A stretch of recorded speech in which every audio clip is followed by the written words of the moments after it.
Coming up on The Returned. Breathe. Very hard to breathe. Blood came up. I coughed up and she sat up. And this is the first time, even when we were married, that I saw any kind of love in her eyes. I tried to say something. I coughed up blood again. I said, I don't feel good. She said, Jason, if you lie down, you're going to die. Don't go lie down. I said, I can't breathe. I said, I need to lie down. And she's reiterated it again with force. Jason, if you lie down, you're going to die. And then the phone went dead. Hi, and welcome to The Returned. Here's to everything we'll discover together.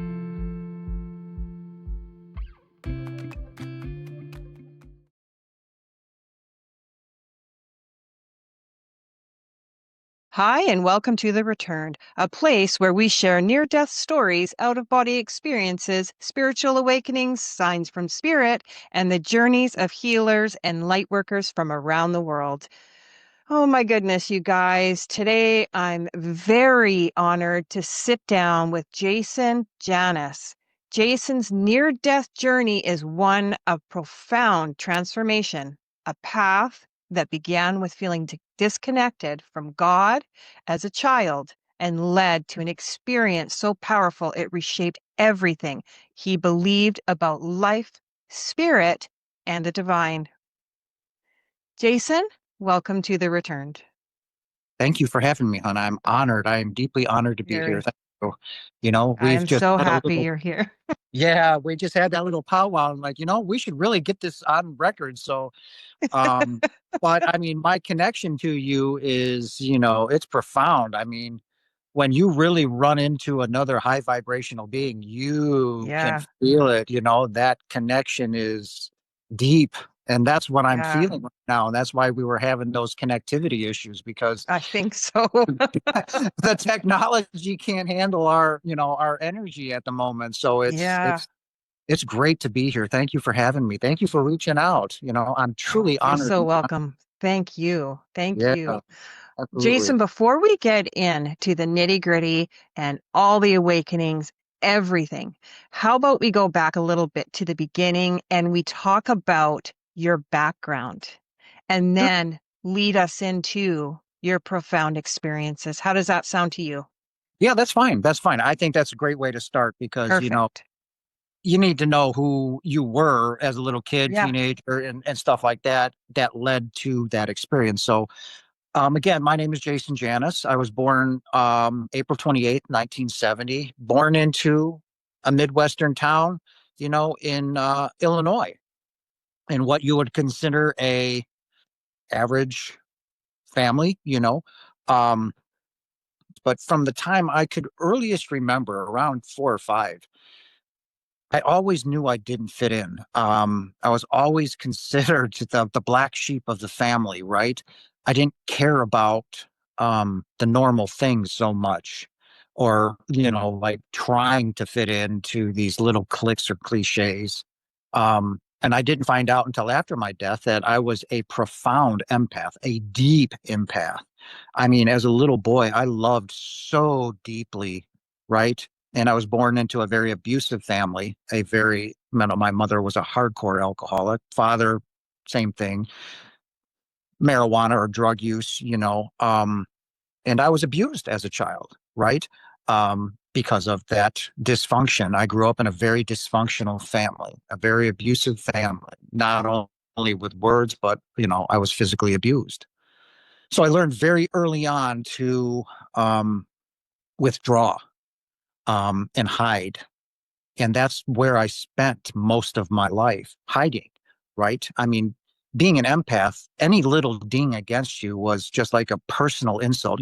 I would feel it so deeply and it hurt so bad. And I didn't understand because I didn't have that loving family, except I'll get into my grandparents, um, how to deal with this, right? I loved so deeply and it just hurt so badly. I did everything in my power to save my sister. I learned how to cook, how to clean, how to do things very, very early on so I could take care of myself. And I knew, at all costs, I was not to make any noise in the house. No noise. You made any kind of noise, it was a beating. an instant beating. I don't care if you pissed the bed, shit the bed, whatever. You did not make noise, right? It was, you got picked up by the hair of your head and you got beaten. So I was always in a survival mode when I was at home with my mother, or my dad left when I was a little boy at 7. So it was just, I became, needless to say, I became very, very angry. So I would go spend time with my grandparents, right? The summers I spent there, and, every other weekend and the holidays. And she was my saving grace. I swear to you, she was an angel. This woman had the patience of Job with me because I became very angry, right? And she's the one that taught me how to cook, how to clean, how to take care of myself, how to just do everything, right? Because it never came from my parents. And that is also where I learned religion. She was, a deeply religious person, and she was Catholic. So that is where I got my excuse me, now my nose is itching, so they're, yeah, I got you, right. So that is where I learned my language. And by language, I'm not talking German, Sanskrit, English, whatever. I'm talking what religion I grew up with, the language that I knew. I knew there was good and bad, right and wrong, heaven and hell, right? Devil, Father, Jesus, he died for our sins, all of this stuff. Um, so she took me out of public school, and, I was just picked on my whole entire life because, good old little Jason, he's so loving, he's so gullible, all of this. So I was constantly picked on. And then I went to Catholic school. All right. Now I had the Bible shoved down my throat for 2 years, read that thing from cover to cover, enacted plays. The Bleeding Woman, I was actually playing Jesus and the Bleeding Woman, right? So, I mean, I was an altar boy, total Catholicism, believed in what I was being taught. I believed that that book was God's written word, his very breath. And I knew at that moment in time, I started out, I'm a very sensual person, I'm a Taurus, but I had, bisexual experiences. And when I was reading that Bible, I knew I was doomed. There was no way my father or God was going to allow me home. I was an abomination. And that all made sense. Why I was being beaten, why I was thrown into such a horrific family. It all made sense. God clearly didn't care about me anymore. Right. So that made me even hardened even more. And then one morning, it was probably 78, 79. My grandmother woke me up to go to church. And I remember kicking her hard, like kicking her. I said, "Don't you ever wake me up to go to that place again. God doesn't care about me. He doesn't. He hates me. He doesn't love me, and I will take care of myself. Don't you ever wake me up. You understand?" And she was just frozen, like, Jace. And I said, "Don't you ever wake me up. He doesn't care about me. He doesn't love me." And this is, I didn't know it at the time of being a chosen one, but a chosen one is chosen by Father, by God's source, to experience a very difficult life from the moment you're born to, I mean, to this point. Nothing has been easy. I mean, my experience have been at a level of abuse and hardness where, little ones start out with ABCs, loving. And I've started out with brutality from the time I was born. And it's been designed that way. So, but anyways, that was the last conversation I had with God. It was like, clearly you don't love me, and that's fine. So I abandoned God. I abandoned Jesus. I said, I'll take care of myself. And true to course, had a very difficult life. My first marriage failed. My wife died. My first daughter hated me. She turned into, a very troubled youth. I mean, she's got her things straightened out now, but she became a heroin addict and did time in prison. And it's like, wow, this is what I get, huh? I met my second wife. We've been divorced now over 10 years. That failed. I was a very angry person, right? Very angry at my life. Like, this is what I get, huh? Everybody else can have a house. I can't. Everybody else can have a nice home. I can't, blah, blah, blah, blah, blah, the haves and have nots. And then my wife and I, we were going to have our second child. And then on the way home, she had a miscarriage in the car, and I was holding the dead body of my son in my hand. And I'm like, you really hate me, don't you? You really do. I said, well, when I die and you send me to hell, I said, I'm going to kill you first. So don't you worry. I'll meet you there and I'll kill you. You understand that? My hatred was immense. Right. And I'm sitting there for an hour looking at this dead body in my hand, little fingers and toes. And, I was just enraged. And I said, you just don't love me enough to let me have my son, huh? You took that away from me too. It was a very difficult life. Now I'm going to fast forward to April 2nd, which was the day of or my, when I started to die. I'd been waking up in 2020. Now this is now April 2020. This was 15 years ago, when the death of my son occurred. So we'd been, you know, this whole thing that supposedly is going around. They brought us into a meeting at work, and I'm like, man, do you know the shit that I've been through? I've been through so much. I've survived car accidents, falling out of a 2-story tree, and n- not even a scratch. Right? I'm not worried about this. Well, April 2nd rolled around. I'd been waking up with the taste of blood in my mouth for quite some time. I'm like, did I bite why am I tasting blood? Like, no biting the tongue or nothing. And I'm like, so I come home from work April 2nd. It was in Wisconsin or the Midwest. It was spring. Things are starting to bloom and come into color. And I'm feeling very tired, like, wow, tired. Like I haven't slept in like a year, kind of tired. So I made myself a sandwich. It was a bagel sandwich, put an egg on, a little cheese. I sat down, plopped on the TV, take a bite, normal. Then I went to go take another bite and I swallowed and I threw up and I'm like, oh, it gave me the shivers. Like, Mm. that was just wretched. What was that? I went to take another bite and I coughed up bright red blood, like bright red. Like when you cut your finger, you see the dark red blood hit the floor and you're like, this was as, well, I don't want to use that reference, but it was pink, very pink. And I'm like, I cough again. And, another handful of blood came out, bright pink. And now I'm starting to wheeze. Like I'm trying, and I keep coughing. And I'm like, now I start to panic because I'm looking around, world's going around me. I'm actively dying and I know it. I can feel it. And I grab my phone and I'm frantically trying to get a hold of my ex-wife. It's been 5 years. We really haven't spoken that much. And I'm trying to FaceTime her, call her, nothing. And I get into the kitchen. I'm coughing up blood. Now it's very hard to breathe, very hard to breathe. And finally, she answered the FaceTime, and she's like, "What do you want?" And I tried talking to her, and blood came up. I coughed up, and she sat up. And this is the first time, even when we were married, that I saw any kind of love in her eyes. And she said, "Jason." And I tried to say something. I coughed up blood again. I said, "I don't feel good." I said, "I'm sorry. I'm going to go lay down." And she says, this is one thing that I remember her saying, and I don't remember much after that.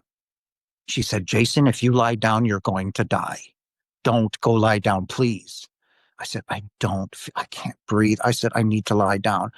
And she reiterated it again with force. "Jason, if you lie down, you're going to die." And I tried to say, and then the phone went dead. I'm like, wow, why couldn't our marriage be like that? What a simple conversation, right? And next thing I know, I wake up and there's a myriad of doctors around me. My hands and feet were strapped to the bed. I mean, I couldn't move them more than an eighth of an inch, right? Carotid, an IV right there in the carotid artery, right? Tube down my throat, stuff up my nose, and everything you would see in a high intensive care, surrounding in the ICU. Everything that you would see in a movie is now taking place. And I'm like, sorry about the camera. I should move. But and I'm like, these people are just talking to me really, "Jason, Jason, Jason." And I'm like, and and then from the moment my eyes literally opened up, I looked to the left because up in the left hand corner there was a TV. All right. But somebody was standing there. Somebody was there. I mean, I could feel it. Like you and I can feel each other. right? So you know Mm. that. So I'm feeling this sense of I want to go there. There's something there, right? I'm feeling it. And these guys, who are you? Do you know who you are? Where are you? And I'm like, how do you expect me to talk? I got a 2-inch tube down my throat. My hands, and I'm like, every part of me was itching. And I didn't know that was from the fentanyl that they were giving me, the drugs. And I was just like itching my whole entire body. I just wanted to scratch. And if you know, when you get a scratch, you got to itch it, right? Well, I couldn't move I couldn't do anything. I was strapped to the bed. Mm. And I'm like, and finally, is like, I moved my hand down on the bed like this. And like, and they brought it down there and I said, itch. They said, you which? And I'm like, yeah, my whole body. They're like, main story was like, you're not going to rip out the tube and the stuff, like, no, no.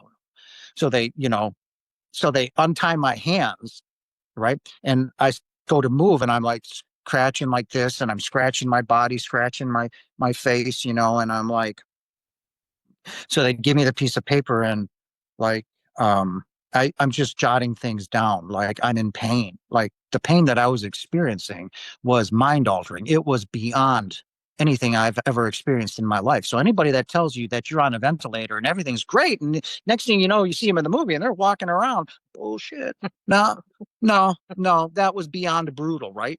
So I'm having this experience and I'm staring at the TV and these doctors are around. Do you know who you are? You know where you're at? I'm in a hospital. Yeah, I know. Who's president? I'm not writing that out. Yeah. Do you know yeah, I know who the president is. So, making sure I was kind of cognitive and there. And then things were coming in.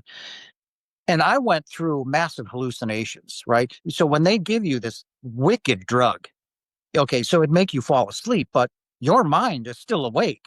Okay. You're just I'm having massive. I thought I was being dragged out into the desert and, kidnapped and beaten and raped and all of this. I mean, it was truly a horrific experience. But then I'd come out and wake. There's that presence, like this loving presence. I can feel it. And I just was like in the ICU for a month, right? And finally, towards the end, they had taken out the tube and they took it out and I'm like, why was that there? He said, oh, we restarted your heart. And I'm like, oh, well, oh, okay. That's good to know. Uh, I was okay, and I'd lost 75 pounds in that month because I hadn't Oh, eaten wow. or drank anything. So I'm very lethargic. So one day a nurse had come in. It was like early afternoon, maybe two-ish, one-ish, two-ish, three-ish, maybe somewhere. And I'm looking out from my hotel room, but my hospital room is all I see is the top of a tree and the clouds, a beautiful, you know, beautiful spring day in Wisconsin. And I'm just staring. Nobody is in the room. And I'm staring at the TV. And I'm like, because my room was huge. And I'm just staring at the TV. And I got up with what strength I had. And I was on my elbows like this. And I was just shaking uncontrollably, just shaking because I had no strength. And this was the first time I cried out to God, that I spoke his name, that I cried out to him. And I said, please don't let me die. Please. Now, I had no business, none. And I knew where I was going to. I knew I was doomed. There was no question in my mind. Now I'm crying out to him for the first time in over 42 years and begging him not to die. Please don't let me die. Please, please don't let me die. I said, I love you and I'm sorry I abandoned you. And I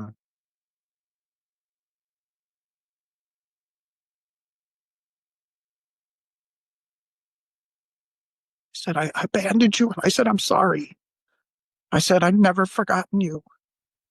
And I said, I love Jesus too. I said, please don't let me die. Please let me see my children again. Please, please don't take them from me. And I said, again, I said, I am sorry, truly sorry for abandoning you. And I said, I know I've done horrible things in my life. And I said, I'm sorry. And I said, there's somebody here. Please don't take her from me. Please. Please, let me hold her hand. Let me smell her breath. Let us make love again, please. And in that moment, I had 360-degree vision. I'm now at the top of the ceiling. And I am feeling, and I'm ensconced in this amazing love and light. I was in no pain. I was young again, and I was vibrating at such a high frequency. It was like I was plugged into the universe's battery pack. I mean, I was juiced. And I'm seeing through all the walls, right? I'm seeing the nurses' stations. I'm seeing them. I'm seeing all the patients die. And I knew everything was taking place as it should. This knowledge that came into me was everything. I had the knowledge of the universe. And then as I'm being in constant this love and light, this thought began to creep into my head. And it was like, I'm home.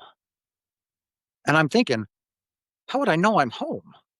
But that was the first thing that was, well, it wasn't being said. It was a thought because I'm looking at this thing laying on a bed, right? And I'm like, I'm home. And I was like, I'm home. And I knew I shouldn't be there because it was kind of like that kind of like, hey, I'm home. No, it was like home. But I was like, I shouldn't be, I shouldn't be here in this moment, right? It's not time yet, right? So, and then the next thought that came into that I was starting to think of was like, what a beautiful day to die. And I'm like, what was it? It was because I was looking out, I'm seeing through the walls, right? And while I'm seeing through the walls, I'm seeing every blade of grass in this gigantic field. Every blade of grass. I can see the serrations in every blade of grass. I can see the veins. I could see the colors. They were liquid. They were moving through this grass, right? And then I can see their souls, right? Every like the field turned white, but I could see every blade of grass was. If you've seen Star Wars and when Obi-Wan Kenobi comes back and you see the halo around, that's what it looked like. So that's was I was seeing their souls and I was feeling their love for me. The tree too. The tree was outlined. All the trees were outlined in the same thing. I could, and they were trying to turn towards me, but I was feeling their love. The love that I experienced was just, it was as warm as the sun. It flowed through me like a river, like you were placed in the middle of a deep river, right? And the current, not fast, but just moving instead of hitting you and moving around you, it just flowed through me. But it was a river of warm, unconditional love. And I knew in that moment that I had done nothing wrong, nothing. And that light that I emerged with and became one with was that of my Father, of God. I became one with Father. And he was so happy to see me, right? And be with me that there's no way to describe that love to anybody that's listening here because there's no language that we can use that can describe how your father loves you. It's impossible to describe. And as I was being held by him, I was just adored by him. And I was just like, and then another presence showed up. And now I could not see this presence either, but I instantly knew who it was, instantly, without question. So Father was at like what you would call 10, 11 o'clock.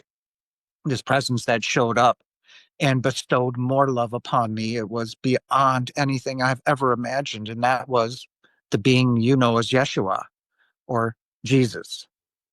And his love for me was just so much. It was like so much love. It was beyond anything I could ever possibly imagine. And for the first time in my life, I was at peace and I knew I was loved. I've never experienced love like that. And I was like, I'm home. And I just wanted to stay there. I just did not want to come back. I know I begged her not to die, but when you have this experience of being home and being one with the Father, um, I just wanted to stay. And I don't know how long this experience happened. It could have been 5 seconds, 5 hours, 50 days. I have no idea. It was so profound and so so unbelievable that it profoundly changed my life, right? And then Jesus put his hands on my chest, and they were so big and so warm. It wasn't my chest, but it was my soul, right? Mhm. And he guided me back to my body on the bed, and then gently, you know, pushed my soul not in there. Your soul isn't in your body. It wraps around like a glove. So when you put on a glove, that's what your soul is. It wraps around your body. And then I was out like a light, out like a light. Sorry, I got emotional. When I tell it the way it's meant to, it's going to come out. That's And okay. then Mm. I woke up sometime later because nurses were frantically trying to wake me up. And I'm like, I wake up and I'm like, where'd you guys come from? And I'm like, what the hell just happened to me? What was that? Right. And I look towards the TV and now that presence is gone. Now I'm still feeling this unconditional love. And I'm like, uh, what was that? Right. And I'm like, hey, you need to take these pills. And I'm like, everybody out of my room. I said, I'm not taking any more pills, drugs whatsoever. Get out. Out. Like, you need to take these. No, I don't. Last time I checked, I'm a grown man and I can take them if I want. And I want you out. Get out. And I'm like, what just happened to me? If I tell somebody what just happened to me, they're going to lock me up. They're going to think I'm completely nuts. I'm looking at my body. I'm at the top of the ceiling. I'm with God and Jesus, right? No, you're nuts. You're going to go to an insane asylum. And I'm Yeah. like, wow. And I'm like, I've got to get out of here. And I'm like, they transferred me to another room, which was further up because they found out I didn't have COVID, um, that they found tumors that had ruptured in my lungs. They think it was caused by tumors because I don't drink, I don't smoke, I get exercise. When I was meeting with the doctors, they're like, Jason, there is no explanation to why this happened to you. You are healthy. There, they couldn't give me an answer to why I died. They had no clue. But they moved me out of the when I found out I wasn't the ICU because that was full. They had put me in the infectious disease ward or with other COVID patients, right? So they found out I didn't have COVID, and then they booted me up 3 or 4 floors to a safe place. And I'm like, no, I want out now. I want out. If I'm going to die, then if I'm going to have that experience, I'm going to do it in my own home, my own bed, whatever. So I got out of the hospital and I went home. And from that moment on, I've been having profound spiritual experiences. And as a matter of fact, one just happened this last October. But if Mhm. you would like me to continue with them, if you want to have a powwow, we can. But that was my near death experience. That is what transformed my life. Everything in that trillionth of a second that I experienced, I was lied to my whole life. Okay. There is no heaven. There is no hell. There is no demons. There is no devil.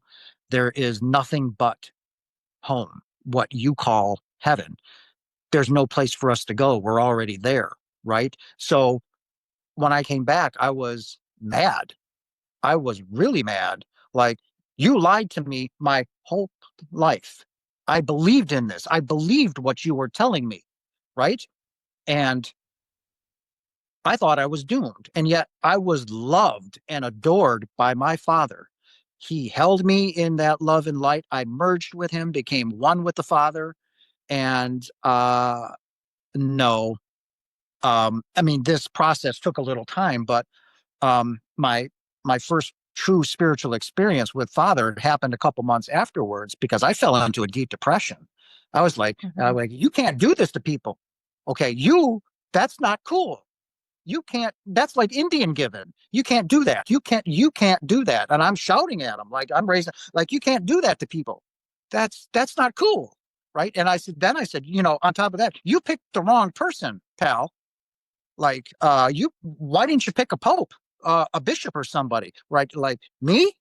Nah, you picked the wrong person. And I'm having this argument with him. Right. It's one way, but he's listening, of course, because I know he's listening. So, right. So I'm having this argument, and I'm in my bedroom now, and it's like, so April, May, so it's like mid June, um, and I'm crying. I'm like, you picked the wrong person, okay? And when I said that last time, I had my fist up in the air, and this is when he spoke to me. Now, Father will never speak to you unless it's absolutely necessary. He speaks to you through your feelings and emotions. You understand Mhm. that, right? So that's how he talks to you. But he will use words if absolutely necessary. And at this moment, it was absolutely necessary. So when I said, you picked the wrong person, and he sternly but very lovingly said, why not? You are my son, clear as day. And I was like, and I fell to my knees. And why I said this and how I said it or where it came from, I have no idea. But it was at the end of my bed. And I just put my arms up and I said, for all that I am you. And that was my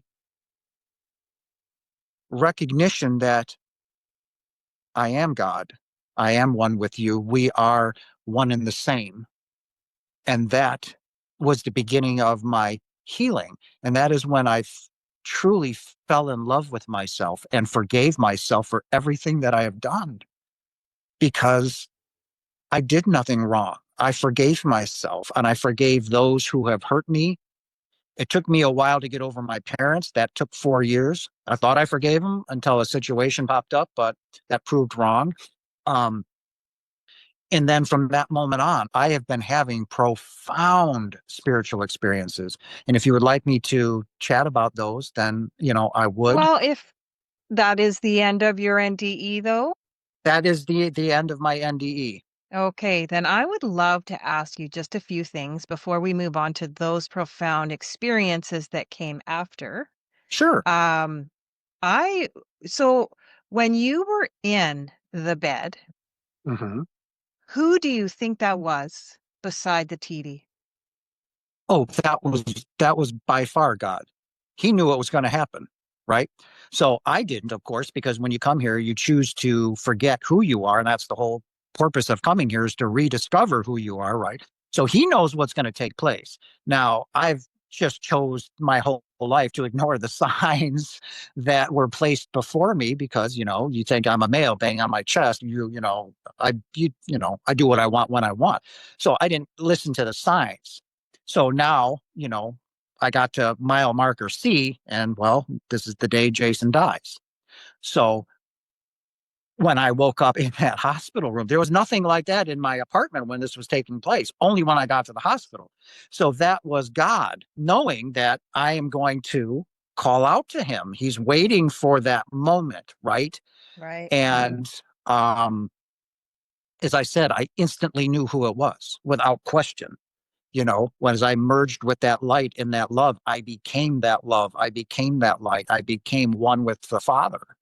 Right. So that was undisputable, undeniable. That was God waiting for me to call out to him, knowing that I'm about to. So he was just being patient. And when I say he, God is neither male or female. God is. There is nothing else. I'm not male and I'm not female. I'm both. I'm everything. Right. And that's what I experienced nirvana in my near death experience. So without doubt, that was God, knowing full well what's about to take place. I found that very interesting. As a little girl, with a very similar upbringing as yours, just my father being instead of the mother, I would be in my room and I wasn't near death or anything, but there was something up in the corner of my room all the time, but I couldn't see it. I could Mm. only feel it. And it Right. was so strong, and I just stare at it because I was like, "What is that?" And I know when you say and you explain that you could just feel it, I Right. know exactly what that feels like. Very interesting, and I don't have a doubt it was God for you. For sure it was. For Oh, sure. yeah, it was. And when I called out to him, you know, and people say, well, Jason, why do people have some dark near death experience or experience hell? Or why was yours so beautiful? I said, you have to remember that what feeling or what mode I was in. I was in full love mode. I was crying out to him, I love you, Father. I love you. Please don't take my children away from me.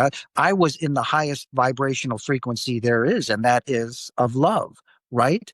So I had the most profound and beautiful near death experience. because I was in the frequency of love. Now, as a little child that I did talk about earlier, I too had a little mischievous friend that I could not see in my room. I'd always sleep with my hand over the bed, and he'd always grab my hand and play and try to pull me out of bed to play, or he'd pull the covers down off of me, like, and he was always sitting in the corner, and I could feel him. I called him the grabber ghost because he was always grabbing me to come play with him. Right. So I've always been so profoundly connected to the spiritual side as a chosen one. Clearly, you are a chosen one too. You know that in the Bible as you're the 144,000, a star seed, a light worker, right? To shed your light because you vibrate so high and profound that what does the light do? It crushes the darkness. Darkness is simply the absence of light, right? So when we shine our light, we're there for the world. It shines, it crushes the darkness, A not only messenger. right, a messenger. And that's why we have these very brutal, difficult lives, right? Because it's not punishment, which I thought it was, or his hatred for me. It's bringing you to your fullest capacity to see how strong and powerful and resilient you are, right? And what I'm going through now is just as difficult and as hard, but we can get to that later. But in that moment of, seeing all that and realizing that, no, I have been chosen for this. He came to me. Like, we can talk about those experiences in a minute, but you'll understand in a minute. But that was God. And like I said, when that other presence showed up, even though I could see nothing but the grass and the trees and the souls, when that presence of Jesus showed up, I instantly recognized it. How is that possible if there is a hell, or if we don't come from someplace else? How would I know? I've listened to thousands of other near-death experiences, and they always say, well, it was kind of like I've had this overwhelming feeling. There was like I was home. I knew where I was instantly. I'm home. Home. Remembered. Yes, Mhm. without question. Like, it was an instantaneous trillionth of a second. I'm home. Whoa, I don't belong here yet. Like, where is this knowledge coming from? I mean, I had the knowledge of the universe in the in an instant, right? And it was just, when you have that happen to you, the old version of who you thought you were is dead. That person is gone, right? So when you got out of the shower and I look in the mirror, it's like, who is staring back at me? I recognize the face, but what's inside, that's gone. Mhm. That's been replaced with a love for all of you, for all of, everybody. And I'm like, it's very hard. That's why I was shouting, you can't do this to somebody, right? Because that was his way of saying, "Come on, man, let's go. I need, I need you to get up and go do what you came here to do," right? So it was, it led me on a journey to where I am here. I've, my business that I started, my YouTube channel, and Mhm. without question, it was God and Jesus. It was the kickstart that was needed to get me in alignment with, my higher self and what I came here to do, which was to be a teacher, a tog, right? A teacher of God, right? Because I went through all of those things. I was subjugated to that the pain and suffering, to what the Catholic Church did to me, right? And yes, I have forgiven the church for what they did. You know, um, they know what they're doing to us. They know what they're doing to society. They know what Jesus was here for, and they don't. If you've seen the movie, the Da Vinci Code, the church Mhm. doesn't give a shit about Jesus's bloodline. Who cares, right? But what they do care about is what he was teaching. What he was teaching was revolutionary. It was beyond New Age, okay? And it was what got him murdered. And I'm picking up where he left off. And you've seen my website. You've seen what I'm teaching. It's exactly what he was teaching 2,000 years ago. And I will not stop. The world will know who they are. Mm. Jason, you gave me chills there. Like, I can't even believe it. It's just so crazy. Let me ask you, Jason, Yeah. what did God look like? And what did Jesus look like to you in your experience?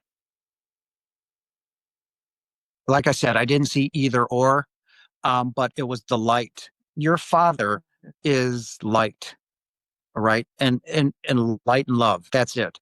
And that's how we exist. We exist as a frequency. So when I merged when I was looking at this thing down there, I didn't have a form. I didn't have a shape. I simply existed as my natural, being. So when I merged with that light and became that light, that's who God is. God is, right? So Jesus is the same thing. Remember what he said 2,000 years ago: anything I can do, you can do, and more, right? He exists as the same oneness with Father. He said it 2,000 years ago. I and the Father are one. That sealed his death. That was his death sentence. You, being a man, make yourself God, right? And he says, isn't it written in your laws? I said, you are gods. Then how can you tell me I blaspheme because I say I am a son of God? That is what I merged with and became one with the light and God. I became my true self, God, right? I'm simply the universe pretending, listen, guys, pretending to be Jason Janas. It's a figment of my own imagination. That's it.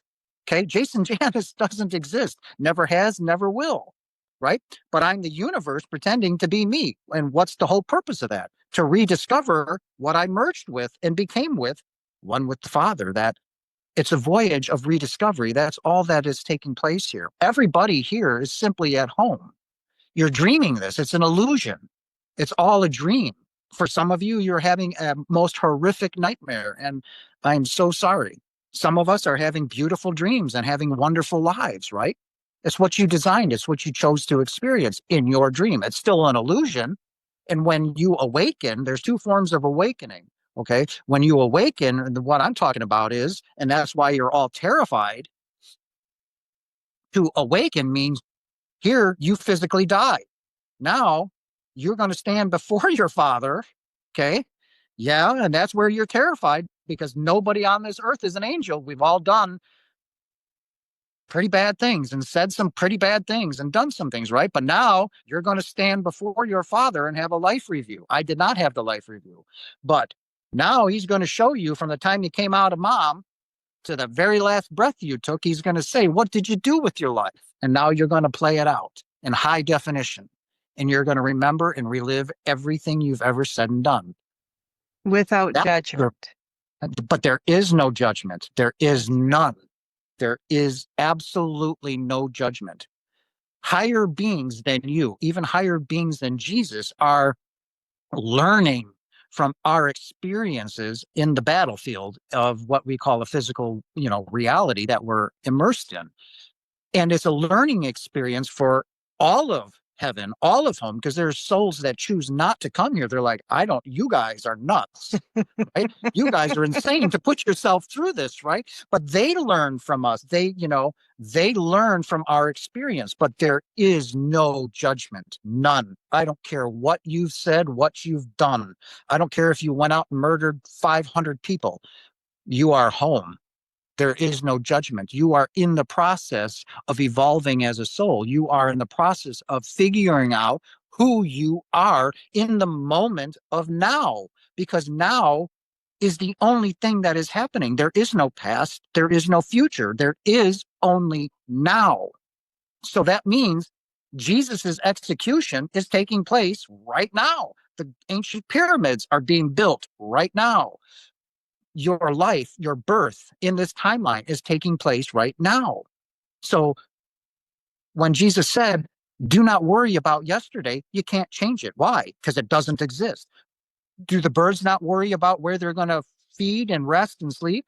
Don't worry about tomorrow. It hasn't happened. Why? It doesn't exist. He said, live right now, because right now is where everything is happening, not just here, but around the entire universe. It's now. So live it. Live it. If you are unhappy with any part of your life, you have to fix it. God is not going to come down here and pick you up. Come on, hon. You're unhappy in your marriage. You need to leave, But fear grips you. Fear is an illusion as well. It doesn't exist. Yep. Right? This species lives by two emotions, and two emotions only, and only one of them is real. The first one is love, and the only emotion that we have. The second emotion that we live by, and 99.8% of the planet lives by this, is fear, right? You know, and fear is an illusion. It does not exist. You create it because you're fearful of, you know, why you're here. You know, you Hmm. lost connection. You fear home. You fear God and his Well, and the unknown, right? the Mm. unknown of what's going to take place when you die, right? And that's the awakening that I was talking about. You are, no matter who you are, where you are going to stand before your Father, and you're going to be shown your life. So, you know, and that is part of why I had to pick up the torch where Yeshua left off. I will not allow this to take place. No, no, it is, you know, this is where I was told, and we can get into it, that I was in alignment with what I came here to do, right? And this is it. And I will not allow someone to suffer needlessly because they've been taught horrifically, you know, wrong.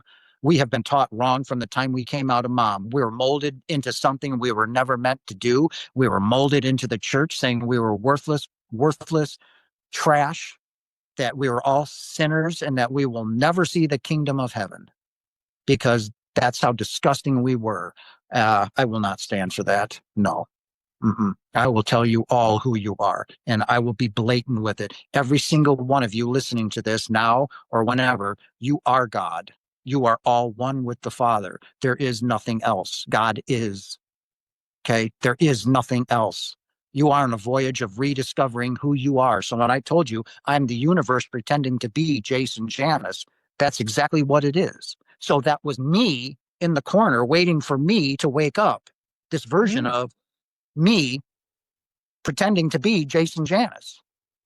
So when I merged with the light and became one with the light, I merged with my own mind and became who who was waiting there for me, God. So that was the message that Jesus came here to spread, guys. You are all one with the Father. He simply came here to wake you all up from your nightmare. Wake up. Realize who you are. You're no different than I am. Anything I can do, you can do. You will do greater things than I. How is that possible, guys? Unless you are no different than He. You are the Christ consciousness. You are the consciousness of that of your Father. There is nothing else. There is nothing else. And that is what I came here to teach. And now we can get into the, if you have more questions, that's great. I mean, your Yeah, questions I are just wanted to know what came next for you. So, did you have enhanced spiritual abilities or contact or connection when you got back? I've been receiving massive downloads all the time, but I have Mhm. also been experiencing, I had two profound out of body experiences, Oh, wow. profound, heavily. Hmm. And I've had 4 meetings now with angels in in Wow. the flesh.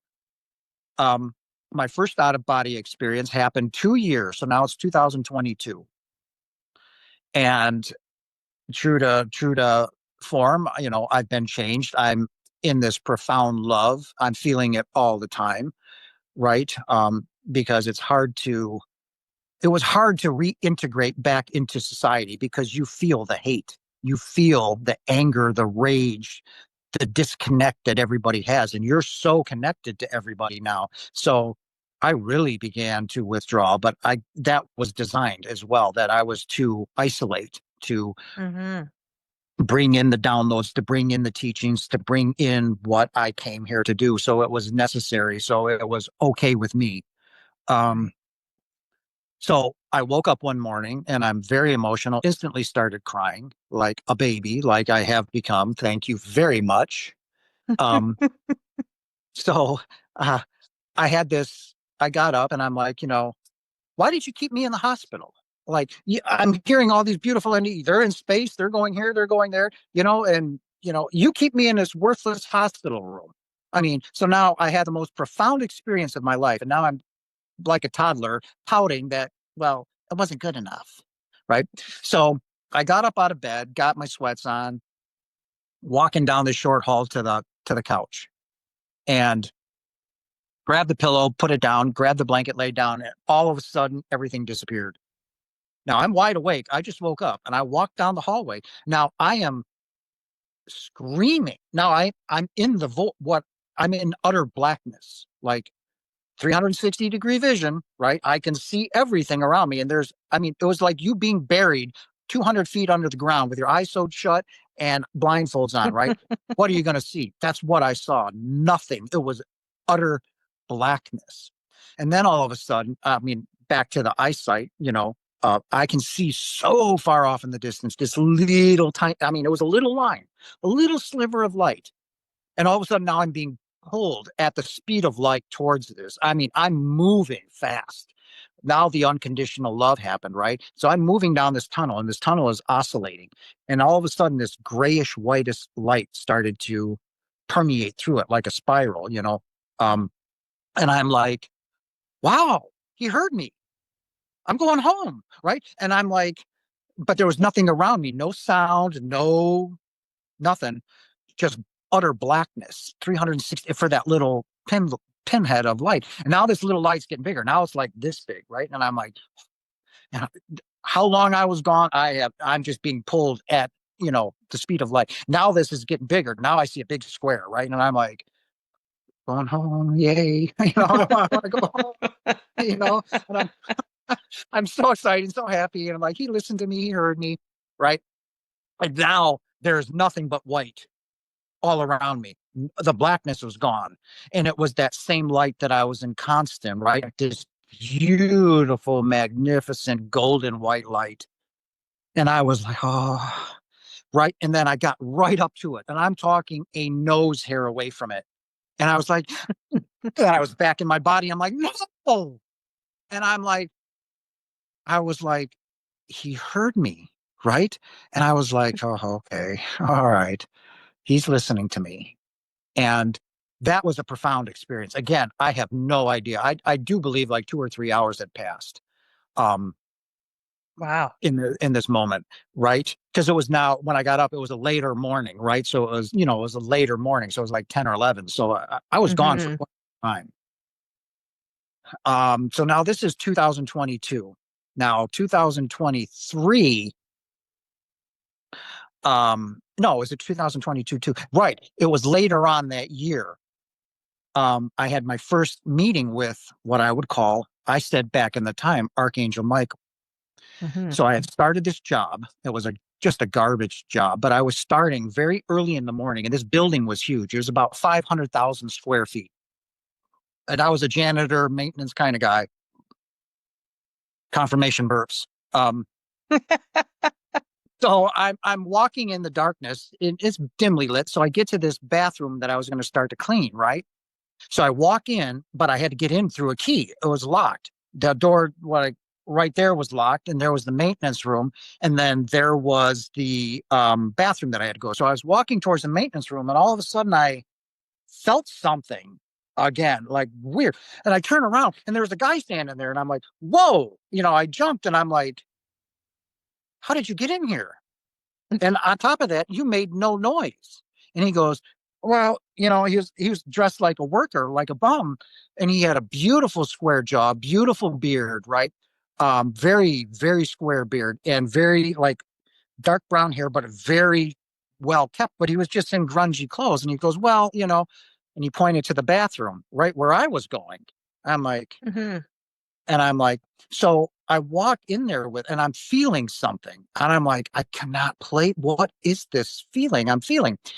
And he I don't know how it started, but I immediately started talking about my near death experience and love. And this took, 20 or 30 minutes, right? And so in the middle of it, now he's not even looking at me. He's just smiling, this beautiful smile, looking up, right? And I'm having this guy, and he looks at me, and then he moves over a little bit, and I finish talking, right? And I'm like, what is going on? I'm tired. Like, why am I so tired all of a sudden? And I'm like, and he goes, "You're Jason, right?" And I'm like, whoa, what? And now I'm feeling this energy flow through me right now. So I was like, whoa. I was like, and he reached out his hand to give me a handshake. He goes, Jason, oh my God, oh my, it was a pleasure to meet you. And he squeezed my hand like a handshake. But the strength that this Mm. person had, he could have crushed every bone in my, like to dust. It was so strong, but it was so gentle at the same time. And he says, Wow. Jason, it was a pleasure to meet you. And he turned to walk away. So now he's kitty corner to me. He looks over his shoulder and he goes, Jason, you'll hear from me again soon. And he walked out the door. And I'm like, whoa, you can't just leave. Who are you? I went to open up the door. There's nobody there. Poof, gone. Gone.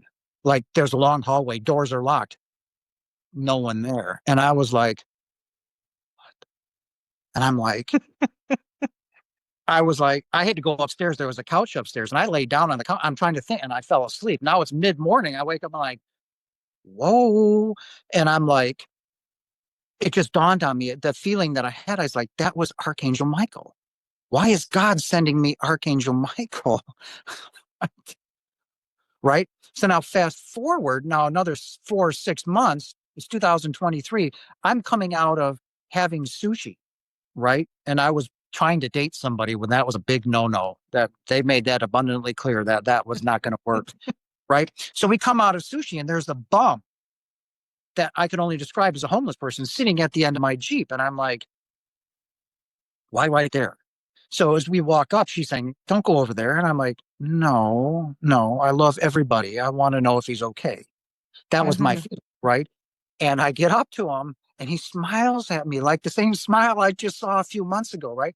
Just the smile. And he goes, hi, how are you? And I'm like feeling that feeling again. I'm like, what is going on? What is this? And he goes, you love video games. And I do. And I'm like, how do you know that? And yeah. And he goes, well, I'm here in Wisconsin. And now he turned to look at her. He says, I'm here to help my girlfriend get a divorce. She needs to.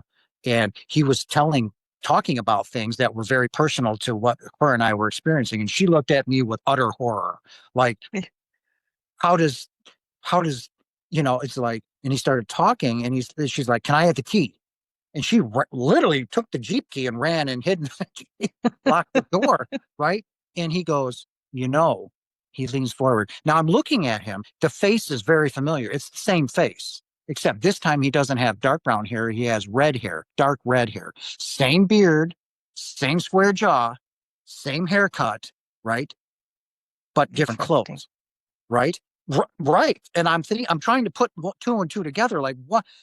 This is familiar. Like, I I'm understanding this, but where, I couldn't put two and two together.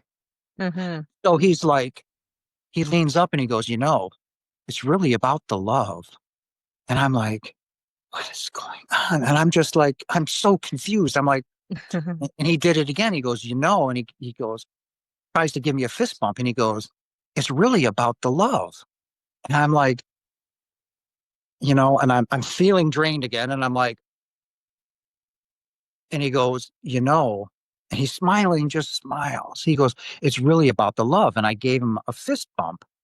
And I said, and his hands were cold, meaning like there's no blood in it, like cold, like the same handshake. There was no blood in it. It was like, it was like when you touch a dead body, it was cold. It was like, okay, that's weird, but whatever. And I said, I gave him the fist bump and I'm like, yes, it is. Love is the only thing that matters. I said, I had a near death experience 3 years ago. And I know you did. And I'm like, whoa, whoa. Now he had a duffel bag sitting down there in a cane, right? And I'm like, I turn to see if she's okay, right? Now I turn around, he's standing in front of me. And I'm like, whoa, I didn't hear you get up from the ground, right? And he was like, I was like, whoa. And he leans forward, he goes, you're Jason, right? I didn't tell you my name. I was like, uh, and he goes, you're kind of scraping the bottom of the barrel. And I'm like, yeah, tell me about it. What don't I know? I said, yeah. I said, thanks for rubbing salt into a very big open wound, pal. Thanks. And he says, he said, I'm an alcoholic. And I said, well, I'm sorry. He says, any place I can get a drink. I said, well, there's a bar right there. I came out of a restaurant that serves alcohol. Wasn't even, didn't even faze him. And he says, I drank 110,000. I said, dollars last month. You drank $110,000 worth of booze. And I'm still cannot I'm desperately racking this thing up here to try and figure out what is going on. And I go, yeah. And I'm like, in my mind, I'm like, you don't stink, dude. You would reek of alcohol. Okay. There's no smell to you. There's nothing to you. Right. And I'm desperately trying to put it together. And he says, again, he said, you know where I could get a drink? I said, right there. Right. And he said, all right, would you walk with me? And I said, sure. I grabbed his duffel bag and his cane. I gave him his cane. Now, instead of being right next to me, he walked forward. He was ahead of me, which was odd. And he says, I know a lot of people that could help. I'm okay. And he said, would you be willing to relocate? Out of Wisconsin? I said, and prior to that, he said, would you be okay with that? I said, okay with what? $110,000? Yeah. I said, I'm barely making 40. 110,000. Yeah. He goes, a year? I said, yeah, a year. And he goes, no, a month. 110,000 a month. I'm trying to, I said, that's like 1.3 million a year. Yeah. Yeah. And he goes, great. Right. And he said, you're willing to relocate. And I said, for that kind of money? Yeah. And so and I remember him humming for like 4 or 5 seconds. He goes, He looked over his shoulder. He goes, how about Sacramento? I went, California? Oh, for that kind of money? Sure. Okay. Yeah, sure. He goes, great. Walk with me. So he grabs me by the arm and we're walking, and he's kind of walking with a limp, right? And we get into what was Texas Roadhouse, right? And we walk in. Now, mind you, when I walk in, I'm paying attention. Nobody's even acknowledging our existence. Like, they don't even know we're there. Like, not one look. Normally, when you walk into a restaurant, people turn around and look at you, right? Nobody looked at us. They were all like dumbfounded or something. They like no idea what was going on. So I walk them up to not to the bar, but to a bar, but you can, anyways, I get him there and he goes, I go, I wish you nothing but the best, man. Right. And he says, Jason, you'll hear from me again. And I'm like, that it's beyond bizarre. So I turn around and I start hightailing it out of the restaurant. And I'm like, no. I turn around before I open the door fully to see if he's nowhere there. Nothing. Just the people that were there before. And I'm like, okay, I've got to get out of here. Now I ran back up and she's kind of like yelling at me because she's scared. Like, what was that about? And I'm like driving away. And I'm like, oh my God, that was Archangel Michael again. And I'm like, what is going on? Why is he sending me Archangel Michael? Now, I really think right now it's an ascended master that has been assigned to me, right? That is now affecting my future and past lives, right? Because now I'm filled with love and that my timelines are collapsing. So that's what I figured out, but that took time. So my third experience was it's now the day before Easter. I got off work and I'm in the grocery store. Now I walk in and there's a lady with like a 3-year-old or 4-year-old in the cart. Now, when you walk in, most people will turn and look at you. Who is that? Right? I was completely ignored. And I found it very odd. They were just kind of like, she was kind of fussing but I was paid no attention to. And I didn't think anything of it. I went in and started like, I don't care about holidays anymore. Like Christmas, it's meaningless now, but I'm going to go get a meal, right? And I'm scraping the bottom of the barrel that he so eloquently said a few months ago. So I'm like, went and got my meal. And so I turned down the aisle and I'm looking for olive oil. And it's pretty far in. It's a good 15, 20 feet in. And grocery aisles, they're big. They're long, Mm-hmm. right? So I'm a good quarter of the way in, and I'm like, I can't find the olive oil. Like, I'm sitting here like this. I'm like, why is it taking so long? And when I look to the right, there's that mom and the baby in the cart, in the olive oil, right in front of me. I'm like, where did you come from? I'm like, okay. So I'm sitting there looking at it, and all of a sudden I see a black mass come right by me, and I'm like, where did you come from? Because there's the groceries. He walked right through the groceries. And I'm like, and he's young, and he had like a longer goatee, really young. And I'm talking like he's 20 years old, leather jacket, blue jeans.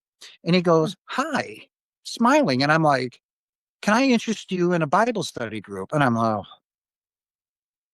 I said, so I'm thinking, where did you come from? How did you just, you know? And I'm again trying to put two and two together. And I'm like, no, no. I said, the Bible's a pile of garbage, and so is the Catholic Church. And no, I'm not interested. But I was being very kind. I said, no. He says, are you sure? I said, it's the day before, Easter. And I'm like, Mm-hmm. And he said, you sure I can't interest you in Bibles? I said, young man, I'm flattered that you would think that I need that. I said, long story short, I died. I said, you can take that garbage and take it somewhere else. God doesn't care about the Bible. Has nothing to do with it. So no. And now I look up, and as he's walking to my left, the baby and the mom, they're gone. Where did they? I'm like, and I'm looking at him. He goes, well, the second coming of Christ is coming. I said, no, it's not. And I said, not in the way that you think it is. I said, so I'm sitting there looking at him. He's trying to convince me. And part of my affirmations is, as you know, what my teachings is going against church, right? So I said, no, young man. I said, no. I said, no, there's no second coming of Christ in the way that you think it is. And I know it was a test.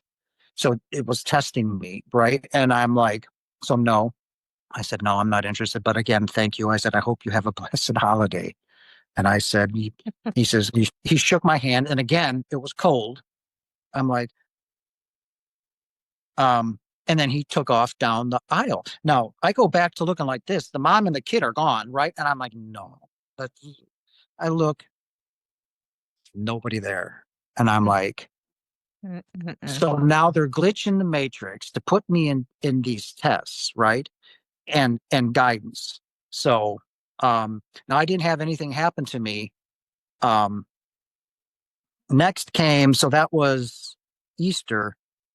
So February of 2000, no, it was February of 2024. I'm sorry, I mixed a couple of those things up. The meeting with that angel came after my second Mm-hmm. profound body experience. So I got things mixed up. That's okay. So I don't know if you're a football fan, but this was No. like one of the best times I watched football. It was the night DeVar Hamlin of the Buffalo Bills died on the field. He made a tackle, all right, and he took two steps and he was dead before he hit the ground. Okay. Now, when that happened, I felt a grunt in me and I laid down like this and I was like, ah, and I was gone. Now, mind you, he just died on the field. Okay. So the football game is everything's still going, right? Now, all of a sudden, I'm in a realm. It looked like Star Wars, a sun here and a sun here, two beautiful planets right there, right? There's a light being walking towards me. I'm getting closer, right? There's an ocean. I hear the waves rolling in. And now there's an undeniable presence next. Now I don't have a body, but yet I'm moving down this beach. So I'm walking, but I have no body, right? So I'm feeling this presence. And I said, who are you? I said, how many times have I been here? He goes, I'm Jeffrey.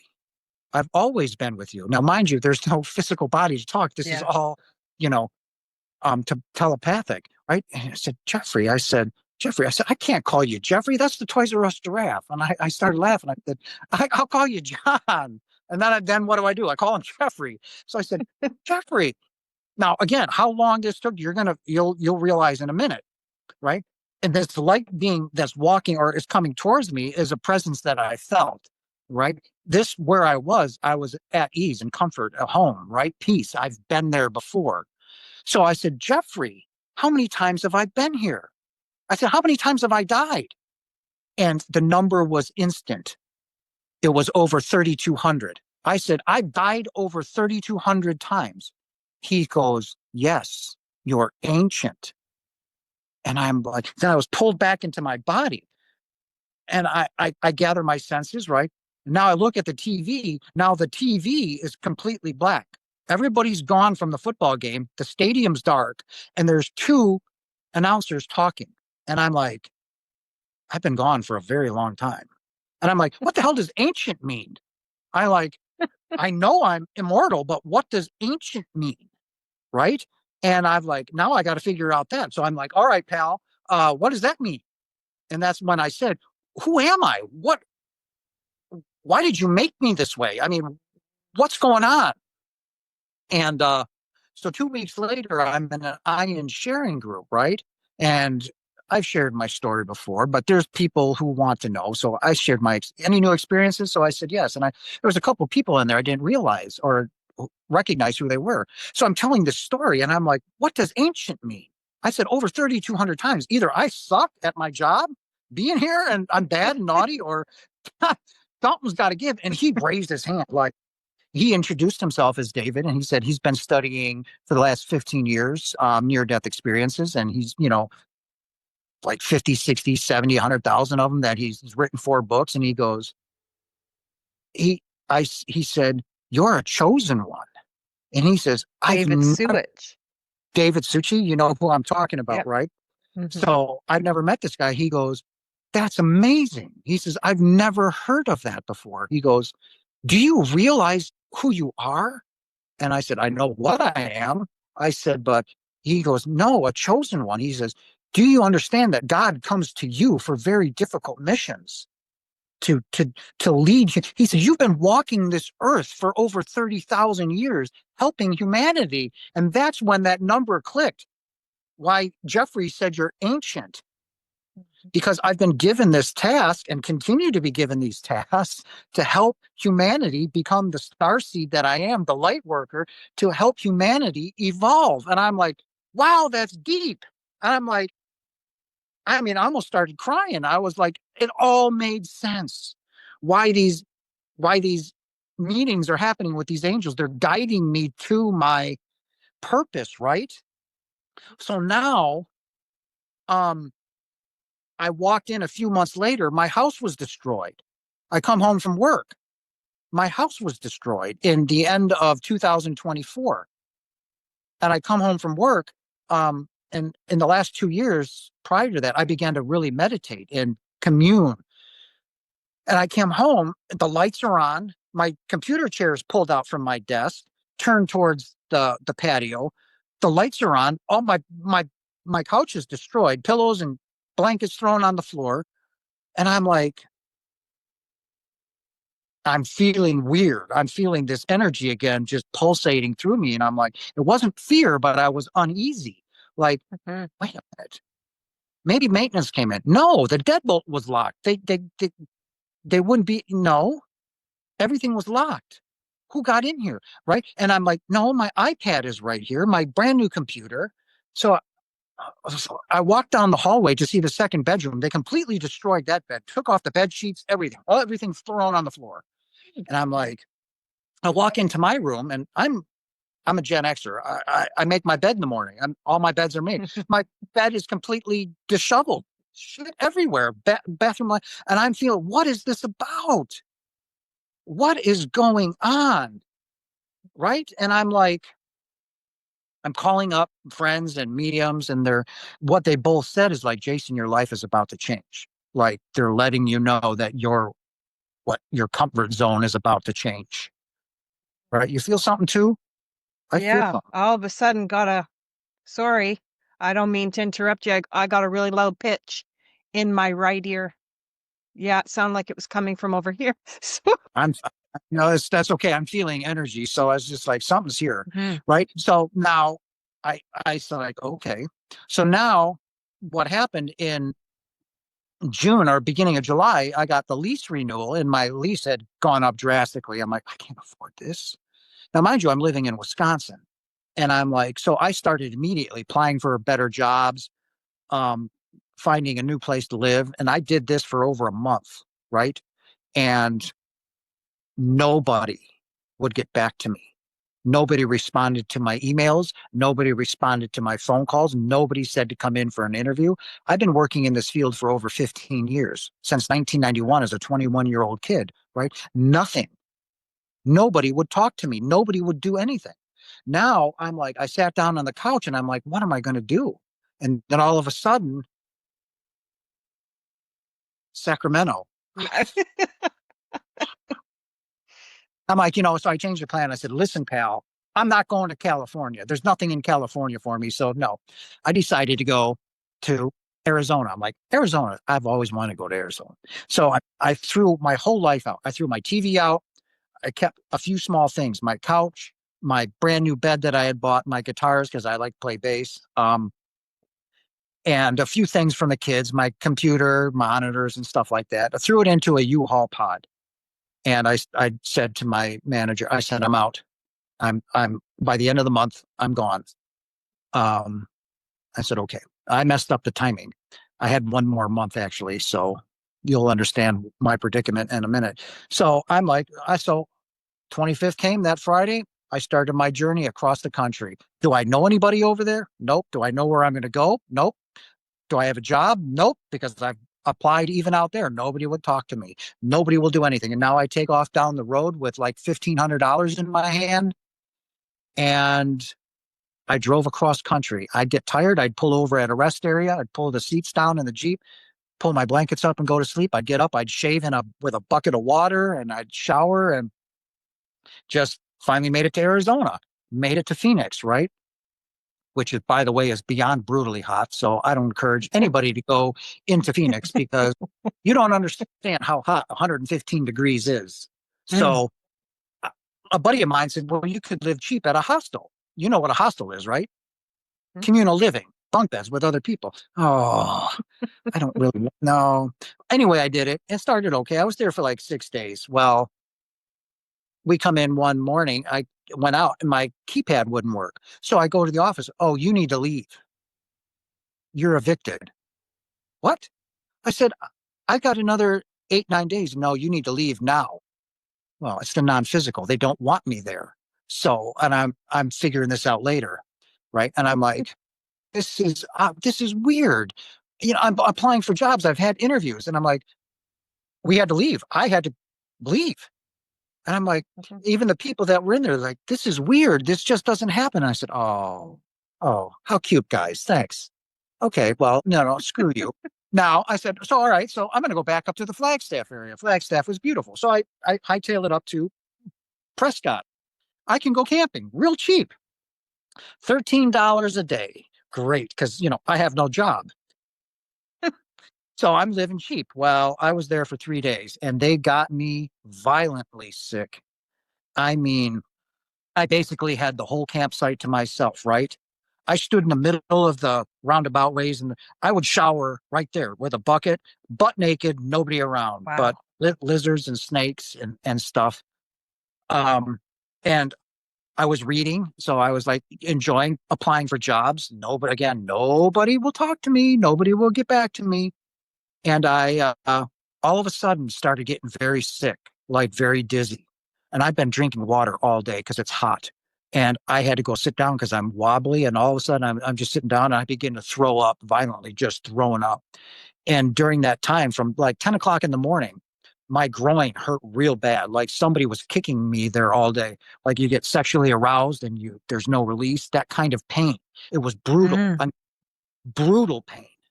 And I'm like, oh, I'm going to go lay down. And as I was making my bed in my Jeep, putting down the window so I could because it gets cool in the desert at night so I can cool down, right? And as I'm laying there, I'm like, oh no, oh, okay.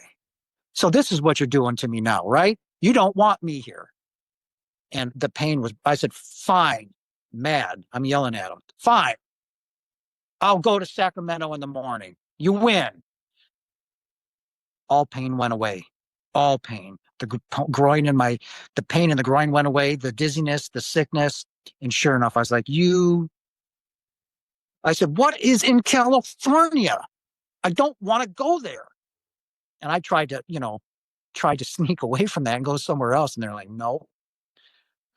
I drove 16 hours the next day from like 7 in the morning, got there, had a rough time. Then I couldn't sleep there because California does not like homeless people in any way, shape, or form. I tried sleeping at a truck stop, and they violently woke me up with police cars and lights and said, yeah, and I hightailed it around, tried to find a place, drove around for 3 hours. Now, mind you, I've got like $100 left in my name. Gas is $5.20 a gallon.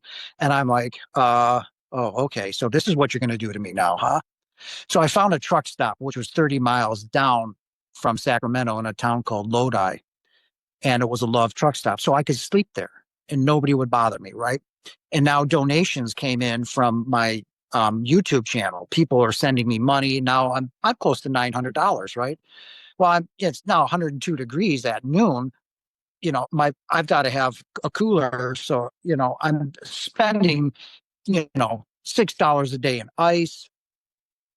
People are sending me food so I can go get food. I'm eating a can of Dinty Moore beef stew cold. So I crack open the top and eat it cold. That was the only thing. I'm eating roughly 200 to 400 calories a day, right? And drinking water all day. And I finally snapped. I was meditating. And one night I was getting ready to go to bed and it was my meditation time. And I had had enough. I snapped and I said, a lot of your viewers may get upset with this. That's okay. I said, but Father, you, Holy Spirit, you two, and you two, just Yeshua, all three of you can go for yourself. You abandoned me. I did everything you wanted me to do, and you me over. I got to Sacramento. Where were you? Where were you? Nowhere. I'm living off a can of food a day, living in my car. That's what you want me to do. All three of you can go for yourself. You all. And I'm pissed off. And I said, here I am. What do you want? Right? Oh, I know. You just wanted to screw me over and abandon me. That's what you wanted to do. Okay. I said, so all of you, once again, F off. I went through my meditation and I said, do I feel guilty about this? Nope. I said, am I sorry I kind of ranted at you? Yeah, but I have very good validation. So I went to sleep that night in the most amazing lucid dream. I mean, they gave me the most profound lucid dream. I mean, I was living a life of abundance, of wealth, of extreme success, right? And I don't know how long this was taking place, but I had reached the highest version of myself, right? And I was like, and I woke up. And the moment I woke up, right, I looked out into the desert, but in front of my windshield, like an inch above my windshield in the middle was a white feather just hovering there, just kind of like the wind was there because you could see it, but it was just hovering there. And then it went off in the distance and disappeared. And I'm like, oh, okay. All right. I'm where I need to be.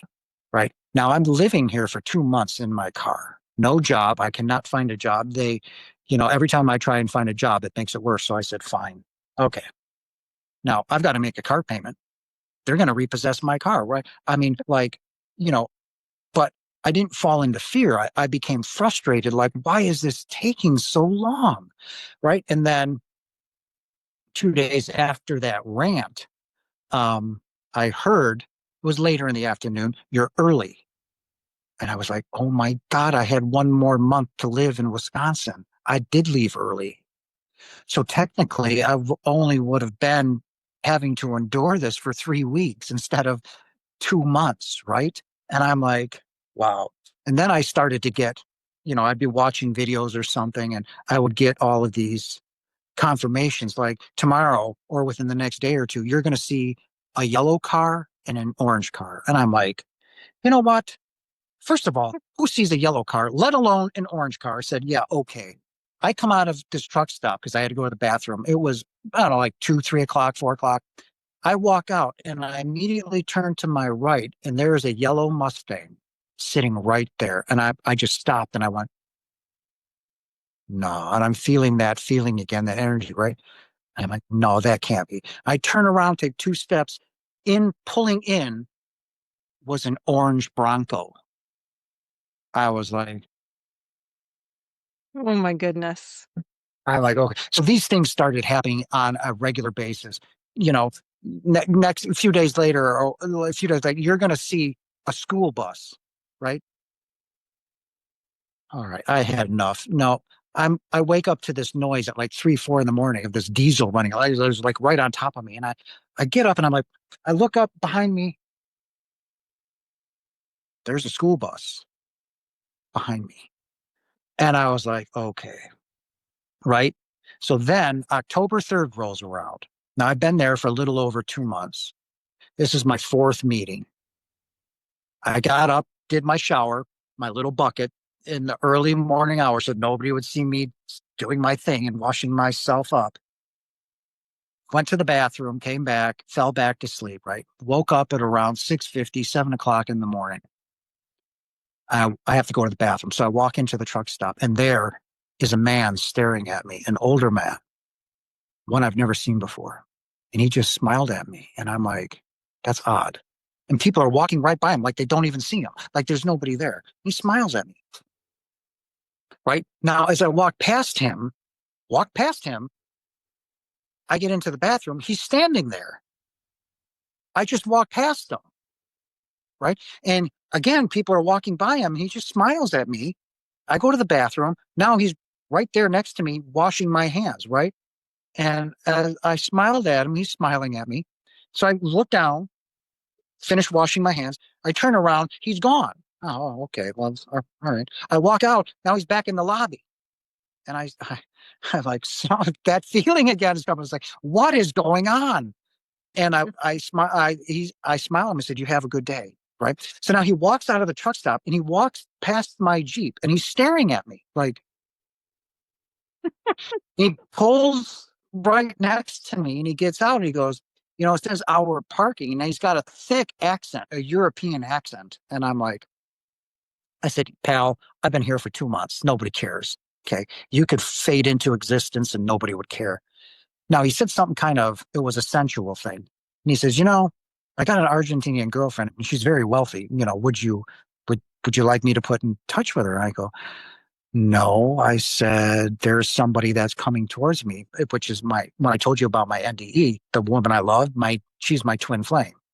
So I said, no, and I'm like, how did you know she likes that? And, so he's reading my thoughts, right? So he kind of our thing. And I'm like, that's weird. And he leans in and he goes, you're in alignment and you're powerful. You need to move now. And I'm like, he goes, you need to move now. I said, who are you? He goes, I'm a human being. I said, no, you're not. I can feel you. And I'm getting emotional. I'm starting to cry. Who are you? You're either an angel or you're an ascended master. He goes, we're talking. And he goes, Jason, there it is again. I didn't tell you my name. He goes, you put me here.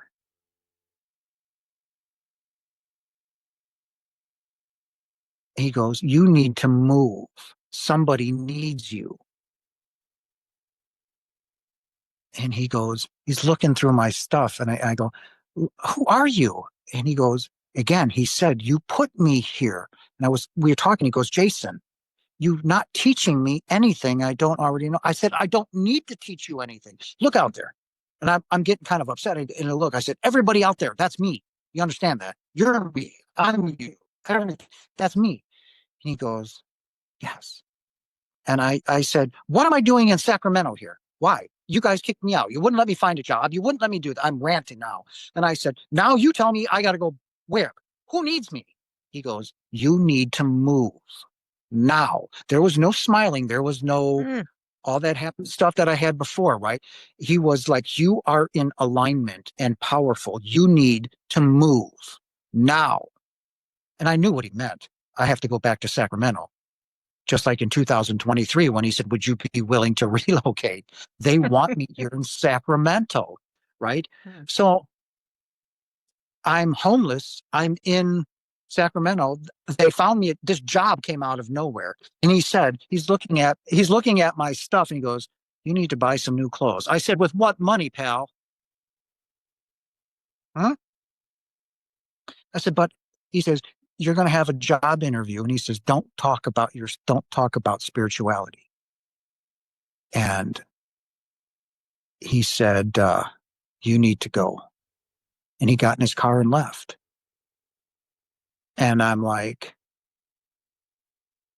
so I get into Sacramento, and a certain channel member who has been following me since day one, her and her husband have been supporting me. They have been sending, they've spent about $3,000. They've been sending me food. They have been sending me gas money. They got me hotel rooms, right? And then I got this job. I just was in contact with Next Level Soul, right? They Wow. flew me They flew me out to Austin, Texas. They booked me a room for the weekend. And I came back. And during that trip, and I'm like, and I kept telling, who needs me? I mean, go where? You know, you're, the frustration, right? So I had the most beautiful meeting, like with you. This is profound. This is excellent, right? Our energies are beautiful, like magnificent. Um, so I had this beautiful interview, and he's like, "Wow!" After he's that was great, and it was, because when you can talk to somebody like yourself That's who right. understands, Mm. okay, it's very therapeutic, right? I no longer care about small talk. I don't want to hear, oh, Me he was too. not talking to me. I don't care. I don't want to hear your. I know it sounds cold and harsh. I I don't know. care about your stupid shit. I don't care. I want deep, deep soul level, meaningful conversations, right? The ones that you and I are having. When I would talk to Alex, it was that way. We felt it, right? That's what matters to me. Your little childish, well, That's right. I don't care. Oh, wait, no, I'm going to go. I don't care what you're shopping for. I shut up. I don't care. And it seems cold and harsh, but that is the way it is, right? And Mm. um, I've been alone now for 10 years. I love myself. I'm perfect. Perfect. I am beautiful and I am perfect. And I love me. I love being around me. But now I seek these meaningful, deep conversations, right? Where it's almost, I know it's going to sound weird, but you'll understand it as being in a female, but it's very sensual. It's very intimate, right? And it's that's what I am craving. So when I was leaving his interview, of course I had to get an Uber ride, right?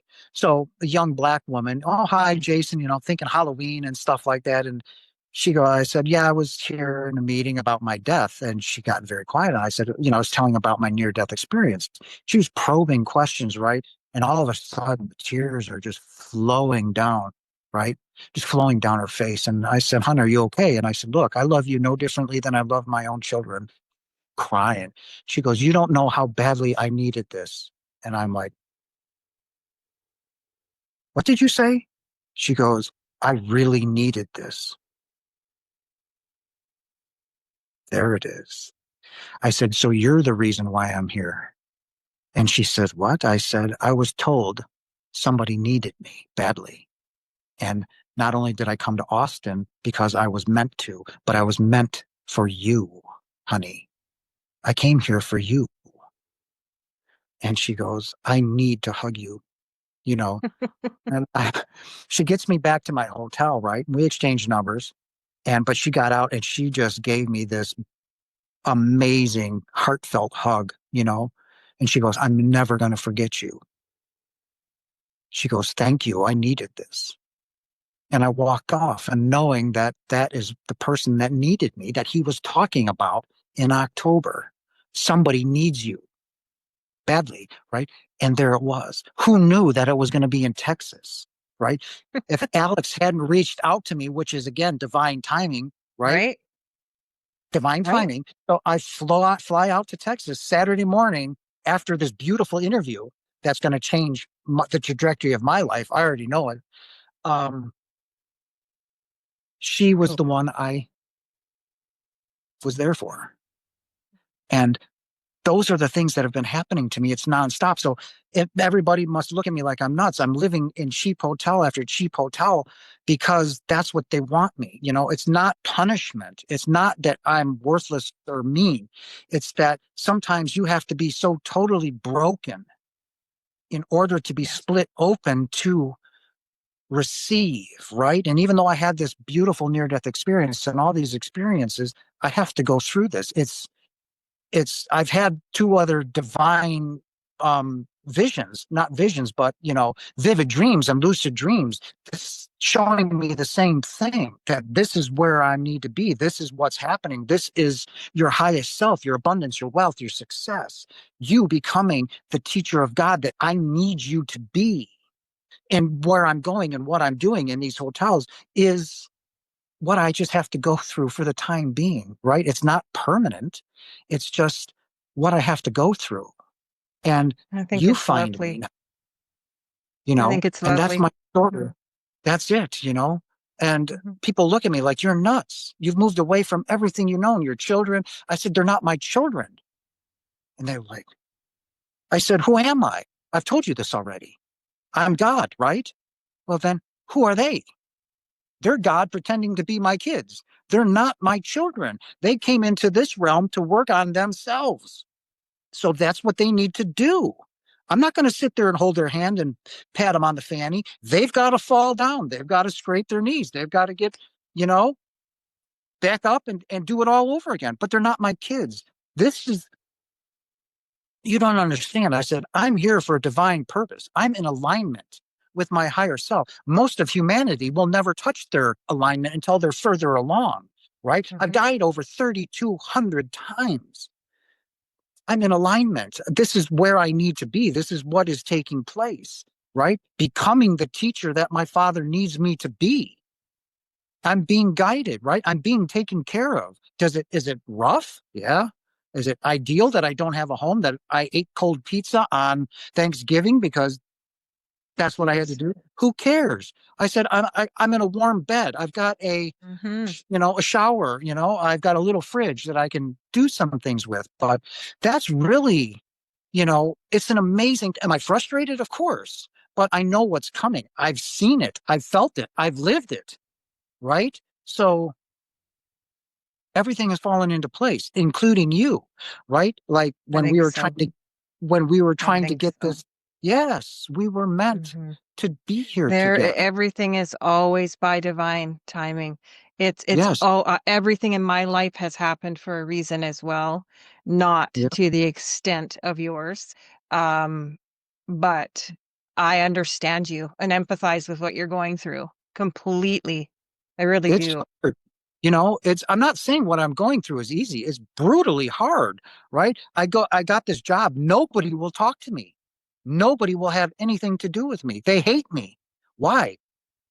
I'm not better than them. I'm just vibrating so high that I reflect their own image back to them, and they see the ugliness within themselves. They don't know that, but they're projecting that, their utter hate and anger, their darkness onto me. And I'm fine That's with it. right. I understand it, but nobody likes me.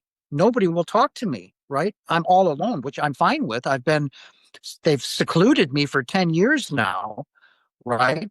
While I'm going through this massive transformation in my life, right? I went through my ascension process in 2023. I lost my job again, right? I lost probably 15 pounds. And don't let anybody tell you that a spiritual journey or an NDE is anything but, oh, puppy dogs and kitten cats and ice cream cones. It's not. When I went through my No. ascension, it was brutally hard. I mean, Yeah. I mean, I lost weight, lost my job, right? Back to financial, ruins. My body is changing from a carbon-based body into the crystalline body. So your DNA is being changed while you're alive. Your cells are being redesigned from carbon into silica. It's painful. I mean, I was dizzy, massive ringing in the ears. I'd fall out of the shower. I would vomit uncontrollably. I lost appetite. I would eat a bite of a sandwich every 3 or 4 days, right? The headaches that I had were blinding. The back pain that I have, the height, and what is that? What's taking place is higher energy light is being brought into you. Mhm. You're able to absorb higher energy light, where most of society, they're not going to awaken, they're not going to ascend, right? But I'm being upgraded. That's painful, beyond painful, right? And now I went through that, and now I'm in the awakening, the ego death. I've lost all passion, or like chit chat, and I'm passionless. I want to stay in bed all day and just sleep, and I hear it's you on that one. Holy, I oh, hear you on that. I'm I not don't want kidding. to. I just get, whoa, just so tired. Yes, and The yeah, I'm working energy just on gets hours. wiped out of me. Right. And they don't Yeah. understand. They think, oh, this near death experience. No, no. And people say, I tell you, no, you don't want a near death experience, because you are never the same. And what you're about to go on in the next few years, you're going to wish to God that you never had, right? It was brutally painful and still is, right? You're isolated, you're alone. Yep. You're going to lose everything you've ever held dear in your life: your children, your family, your parents. Your friends are going to look at you. Oh, let's go to the let's go to no, no. And like, well, what's the matter with you? You're weird, and I'm done with you. Goodbye, right? And you're like, thank God, right? You're going to lose everything you've ever held dear in your life. It's gone, right? My own children look at me like, Dad, are you okay? Yeah, honey, I'm okay. I'm like, Hmm. I miss you too, but Dad's doing what he's got to do, right? But you lose everything. Everything is gone. It's torn away from you, and you're being rebuilt literally from the cellular level and DNA level into, you know, the highest version of yourself. And it's not fun all the time. Yes, I've had these amazing experiences, but it comes at a cost, right? And you know that cost. You live it. Jason, where do you go from there? Where do you go from here now? What are you up to right now? Right now, I'm working this job that they want me at. I've accomplished meeting who I needed to meet, right? That needs me. Now I feel so strongly that when I went and did Alex's video with his in his studio, which is phenomenal, by the way, you've seen it. So Oh, I being couldn't even imagine. being in there, Good, yeah. right? And that's being in there. Like It's I've like been being on told, TV. right? That's exactly Yeah. what it was. It was Yeah. phenomenal, right? Oh, that And would we be talked awesome. for 2 hours, over 2 hours, right? We had a phenomenal talk. But what's going to take place is, and I've felt this for a while, is somebody here in what is California? It's the most expensive state there is, right? Oh gosh. But, but what is California? Money. And there are very wealthy people. So what is going to happen is somebody, and it's been happening for a while now, has been watching me very, very closely. Somebody very influential, somebody with Mm. money that I have been influencing for a while now. And I think when Alex's video comes out that we did last weekend, it's going to come out at the end of the month. Something Mhm. or somebody is going to want to collaborate with me, and they're going to come in with great wealth and power, right? And they're going to offer me. And that's where that is going to come from. And that is why I'm here in California, even though this worthless job that I have barely pays this hotel room, my car payment, and anything like that. Is that, again, the divine timing. That's why I'm here. It is. That And is why you're here. I just have to be patient and become even more grateful, because the homeless situation here is beyond frightening. To see how many people are truly homeless living on the street right now in California, where I'm at in Central Valley. It's cold as hell. It's like 44 degrees. I haven't seen the sun in days and weeks. And it's winter here in California. So it's cold. Now, it's not, 20 below in Wisconsin right now with the snow, but it's got to be brutally hard on them. But yet here I am, right? Yeah, Being that's taken right. care of, being taken Yeah. care of, a bed to sleep on, a shower, food, Yeah, right? Money, that's right. gas, it's that's what's, do I know for sure? No. But again, I'm being divinely guided, and all of these profound spiritual experiences are happening to me, right? Putting me where I need to be. Even though it frustrates the living hell out of me, I'm still given these dreams and shown that you're there. It's You are. when I say so, you know, And I think and that's my you're doing story. I'm well. I feel like you're doing right. well. I had so many questions for you, but your story was so in depth. It covered almost every question that I had.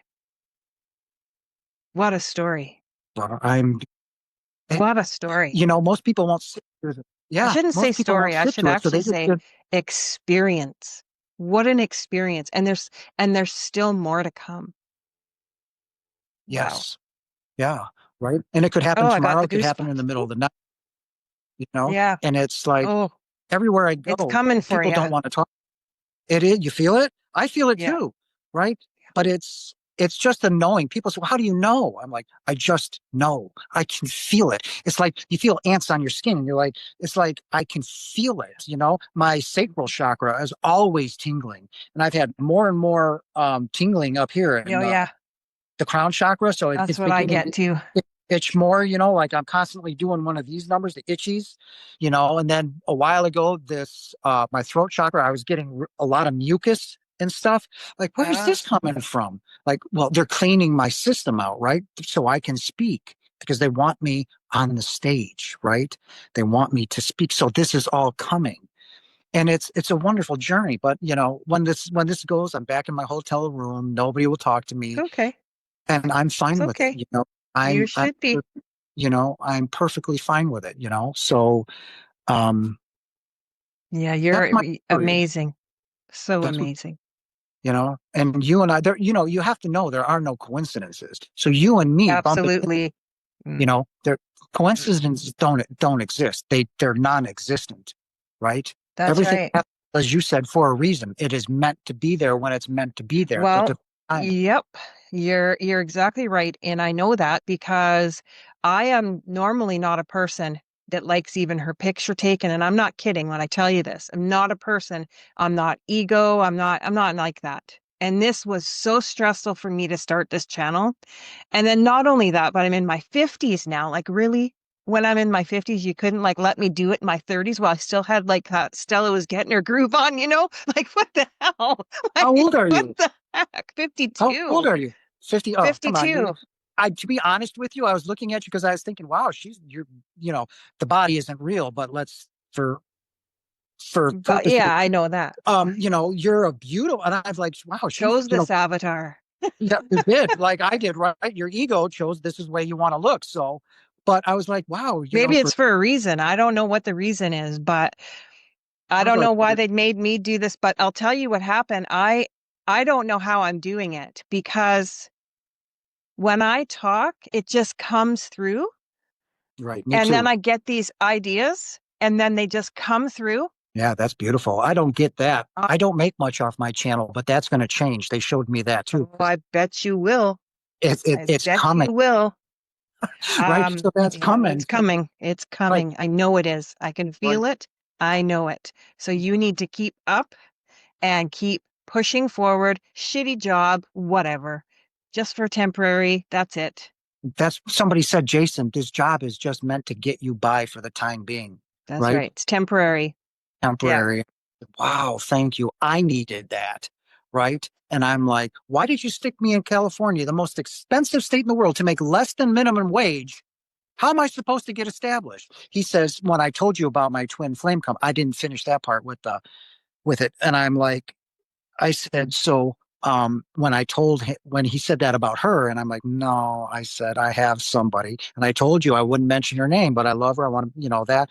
And Mhm. I said, so her life is crumbling. I said, I can feel her. She's going through a divorce. She's losing everything she ever held dear right now. And I said, so she's coming to me. She'll be out here. And he goes, yes, when you're established. So I'm like, the other night here, I'm like, how the hell am I supposed to get established? I You're said, I going have to be. no housing. Right. And I'm like, I said, $19 ain't going to cut it, pal. So,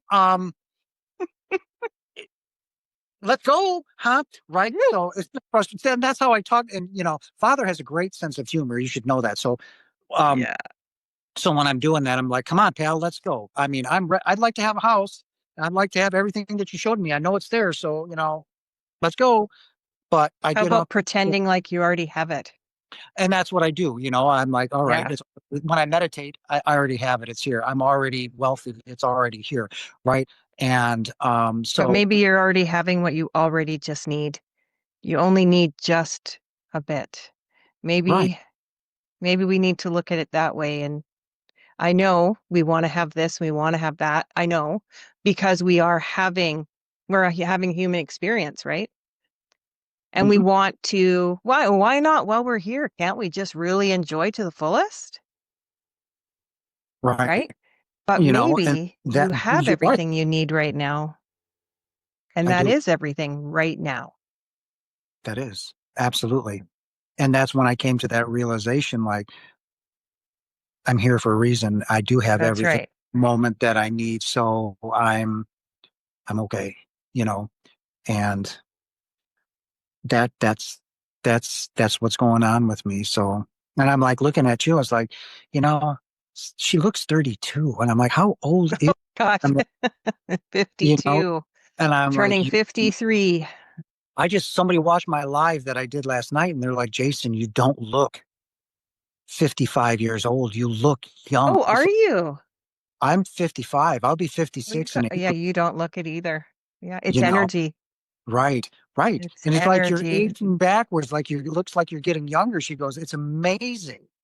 And I'm like, well, when you live in love, do you understand And that people good makeup. yeah, you know. Hey, it doesn't So matter. You know what? Gotta look pretty. Does, gotta feel good, right? where it is, it's your perception of yourself. You want to believe in yourself. Do Absolutely. you love yourself? All about You know? yourself. Oh, it is. Like Jesus Mm, said, do not look outwards. What you will find is pain, misery, and death. Right? He said, absolutely. you need to go within. That's the only place you need to go. You Mhm. seek outside yourself, you will seek only death. And that is true. When I meditate, I am one with my Father. I am one with Him. I am one with my mother or the Holy Spirit. And I seek nothing outside myself, right? This is the only thing that matters to me, which is teaching, which is what this is, you and I being together and being on that a very similar frequency, right? So it's very refreshing to have a conversation like this where the other person that is listening understands, not Mhm. only understands, but can feel it I've and lived it too. has lived it as well. It is That's the kind of conversations I want to have, right? I don't want to hear your stupid conversation at the bar or Oh, I know. I'm the same way. that's just like, Exactly. Yeah, I'm the yeah, same way. I can't, it's really hard to do. And I don't want to sound rude to anybody, but I feel the same way. It's really difficult. And I also feel like I'm in a hurry. For some reason, I feel like something's coming and it I is feel very hurried, soon. a little bit hurried. And I need to make an impression quick. It's just, I don't know what it means exactly yet, but I feel it inside. I really feel it. Well, the earth the earth Yeah, is transitioning into the 5D. That was my that's ascent right. into the 5D. And things are really going to take off in Oh, 2020. I know. I Within the can't next, wait. you know, within the next 5 years, we're going to have massive visitations from aliens, highly advanced societies and beings that are going to now start interacting with us. They will be walking among us and will choose to engage with those that want to engage with them, right? And help them evolve, help them advance, right?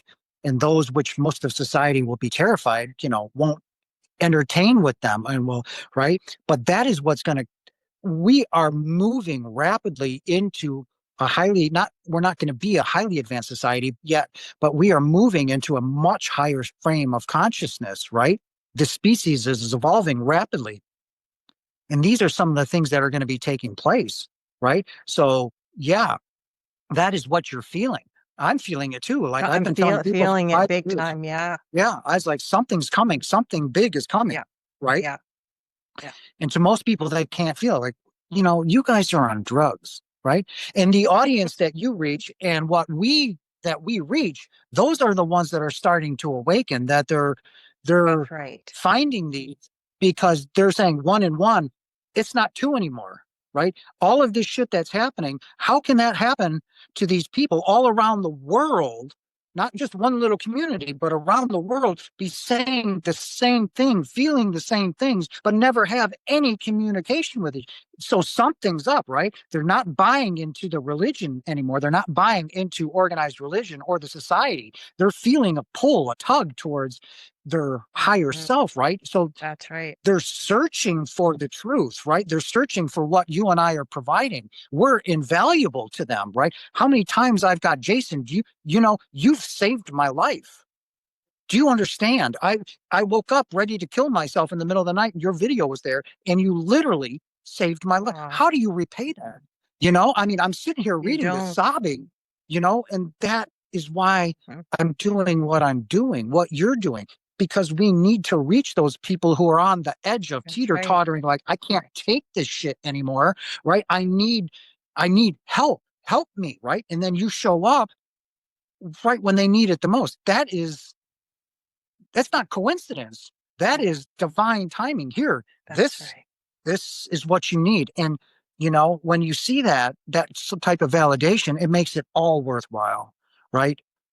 It brings such joy and love to me, even more that that you've been able. If anything, when I go home, Father says, you save that one person for me, that'll make it worth it, right? And that is Absolutely. that's Person. unconditional love, one person, right? And I know I've changed, thousands and possibly millions of people's lives, whether they admit it or not, but that's unconditional love. When I tell people I love you no differently than I love you, my own children, my love for you is absolute, it's unconditional, right? I want you to understand who you are. Remember who you are. You are that love. You are everything that has ever existed or will ever exist. You are and always will be God. Oh, that's like music to my ears, Jason. I Ooh, want feel to that. thank you so much. You just ended on a perfect, perfect note. That was beautiful. That's that's where I ended it. Mm, that was so, so nice.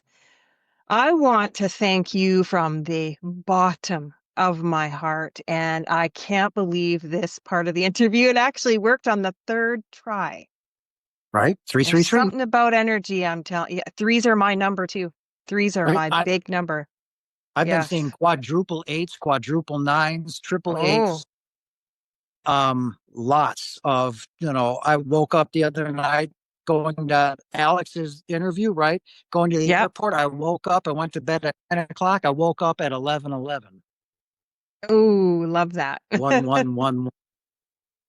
So, So, Jason, just, you go ahead.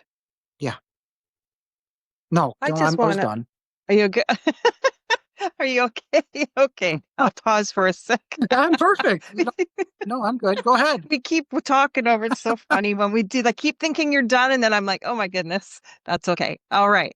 So, Jason, No, thank you so much for bringing your heart, pardon me, bringing your heart and your truth and your light to this conversation. And I'm also going to add in your vibe. It's so infectious. I'm not even kidding you. I can feel you right through our our screens. I'm not kidding. Your openness and your I willingness feel to you too. revisit such a powerful moment of your life where you were very vulnerable at many times of your life is truly a gift when you share this with all of us.